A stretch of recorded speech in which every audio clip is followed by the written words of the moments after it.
आज हमने आपके लिए स्पेशल नाग पंचमी के लिए स्टोरी बनाई है, तो चलिए देखते हैं। एक बार की बात है, एक साहूकार के दो बहुएं थी। छोटी बहू बहुत ही समझदार, पढ़ी लिखी और गुणी थी। आज हमको घर लिपने के लिए मिट्टी लेने जाना है, तो चलो।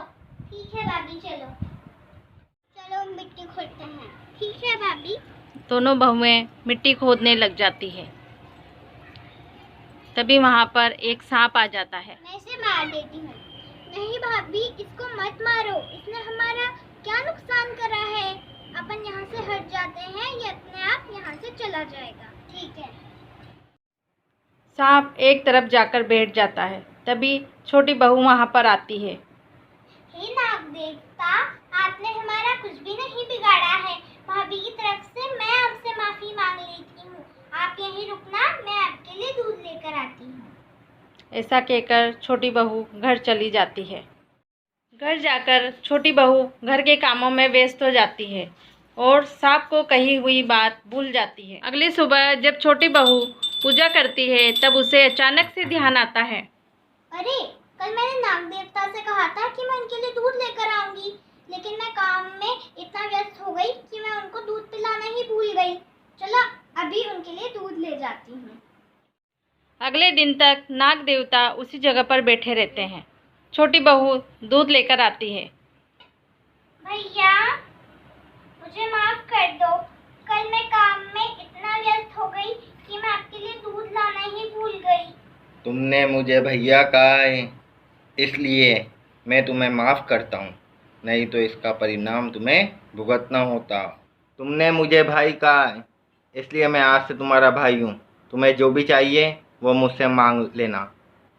मेरा कोई भाई नहीं था, अब मुझे भाई मिल गया है। अब मुझे और कुछ नहीं चाहिए। ठीक है बेना। छोटी बहू रोज इसी तरह नाग देवता को दूध पिलाती थी। फिर कुछ दिन बाद सावन आ जाता है। बड़ी बहू छोटी बहू से कहती है, छोटी बहू, मैं तो मायके जा रही हूँ। तुम्हारे तो मायका भी नहीं है, तुम तो यही ले लेना, मैं जा रही हूँ। ठीक है भाभी, लेकिन अपना ध्यान रखना। ठीक है छोटी बहू। भाभी के बिना मेरा मन भी नहीं लग रहा है और मेरा मायका भी नहीं है। मैं कहाँ जाऊँ? छोटी बहू की सारी बात नाग देवता सुन लेते हैं। फिर वह अपना रूप परिवर्तित कर लेते हैं। फिर वह छोटी बहू के घर पहुंच जाते हैं। अरे, आप कौन हो? मैं तुम्हारा भाई हूँ। माँ ने तुम्हें लेने भेजा है मुझे। लेकिन मेरा तो कोई भाई ही नहीं है। मैं तुम्हारे दूर के रिश्ते का भाई लगता हूँ। ठीक है भैया, चलो। रास्ते में जाते समय नाग देवता उसे सारी बात बताते हैं। मैं वही नाग हूँ जिसे तुमने भाई बनाया था। मैं तुम्हें अपने साथ नागलोक ले जा रहा हूँ, पर तुम डरना मत। ठीक है भैया। मैंने माँ को सब बता दिया है। ठीक है, चलो। फिर वह नागलोक पहुंच जाते हैं। माँ, मैं तुम्हारी बेटी को ले आया। आओ बेटी, यहाँ बैठो। ठीक है माँ। आज से यही तुम्हारा मायका है।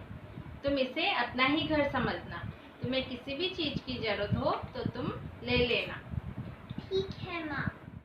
छोटी बहू कुछ दिन वहाँ रहती है और नाग देवता के छोटे छोटे बच्चों के साथ अपना समय व्यतीत करती है।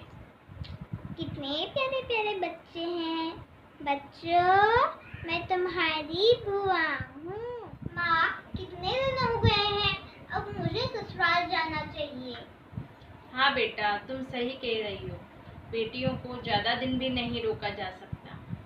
ठीक है, तुम हंसी खुशी जाओ। तुम्हें किसी भी चीज़ की ज़रूरत हो तो तुम मुझे बता देना। ठीक है माँ। रुको,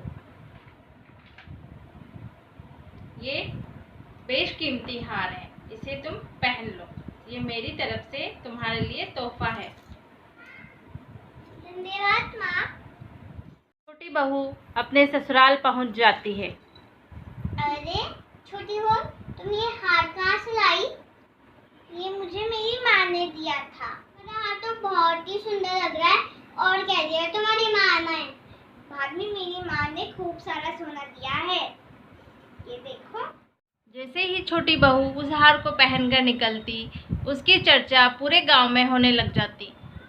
अरे देखो, कितना सुंदर हार है, इसका तो कोई पीहर भी नहीं है, फिर किसने दिया इसको? अरे सही में तो ये तो बहुत ही सुंदर लग रहा है। हाँ, चलो राजा को बताते हैं ये बात। चलो चलो। महाराज महाराज हाँ, क्या हुआ? महाराज, साहूकार की छोटी बहू के पास एक बहुत बेशकीमती हार है, पूरे गांव में उसकी चर्चा हो रही है। सैनिकों, जाओ उस हार को लेके आओ। जी महाराज। सुनो, महाराज ने छोटी बहू का हार अपनी रानी के लिए मंगवाया है। तुम्हें हार देना होगा, नहीं तो तुम्हें जेल में डाल दिया जाएगा। छोटी बहू, तुम ये हाथ दे दो, ये तुम्हारे चप्पल को जेल में डाल देंगे। ठीक है भाभी। फिर छोटी बहू हार दे देती है। वो हार मुझे मेरे भैया ने दिया था। भैया, आप कहाँ हो? आप मेरी मदद करो ना। छोटी बहू की पुकार सुनकर नाग देवता प्रकट हो जाते हैं। बहन, तुम दुखी मत हो, राजन तुम्हें वो हार अवश्य लौटाएंगे। लीजिए महाराज, मैं हार ले आया। लीजिए महारानी, आपके लिए हार मंगवाया है। जैसे ही महारानी उस हार को पहनती है, वह एक सांप बन जाता है। हाँ महाराज जी, तो सांप है। पर यह हार सांप कैसे बन गया? जाओ सैनिकों, साहूकार की छोटी बहू को बुला के लाओ। जी महाराज।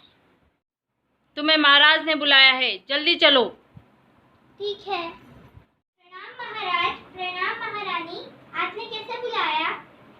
तुम्हारा जो हार था वह महारानी के गले में पहनते ही सांप बन गया। वो मेरे नाग भाई ने दिया था। नाग भाई ने? फिर वह सारी बात महाराज को बता देती है। तभी वहाँ पर नाग देवता भी आ जाते हैं। अरे नाग भैया, आप? महाराज, ये मेरी ही बहन है, मैंने ही इसे यह हार दिया था। क्या तुमने यह हार दिया? उनकी बात सुनकर सभी नाग देवता को प्रणाम करते हैं। उस दिन पंचमी तिथि थी। उसी दिन से नाग पंचमी का त्योहार मनाया जाता है। इससे हमें ये शिक्षा मिलती है कि हमें दूसरों की चीजों पर अपना हक नहीं जमाना चाहिए।